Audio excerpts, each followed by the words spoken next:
Why are some countries opposed to certain war tribunals? In recent news, the topic of war tribunals has gained attention as various nations express their opposition to institutions like the International Criminal Court.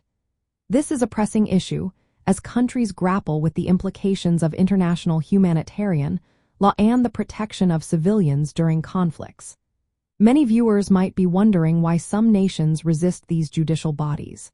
Let's break it down.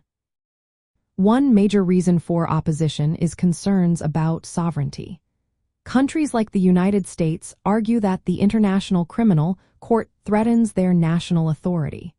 They believe that the court could prosecute their citizens without consent, which they see as an infringement on their legal systems. Another factor is the fear of politicization. Some nations worry that war tribunals may target specific countries or groups unfairly. For example, the International Criminal Court has faced criticism for primarily focusing on leaders from African nations while overlooking conflicts in regions like the Middle East. This perceived bias raises questions about the impartiality of these tribunals. Historical precedents also play a role in this opposition. The rejection of head of state immunity, highlighted during the Nuremberg trials, is a contentious issue. Not all countries agree with this principle, especially if they fear it could be used against their leaders.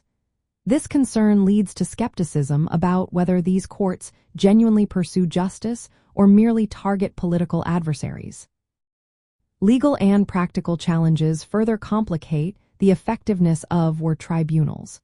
The International Criminal Court often struggles to execute its decisions due to a lack of cooperation from states and limited resources. These challenges can lead some countries to question the fairness and utility of such tribunals.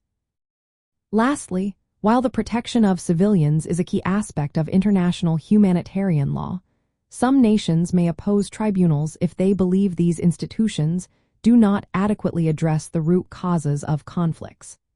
The focus on prosecuting individuals rather than tackling broader systemic issues can lead to doubts about the effectiveness of these courts in preventing future atrocities. In summary, the opposition to war tribunals stems from concerns about sovereignty, perceived political bias, historical legal precedents, and practical challenges in achieving justice.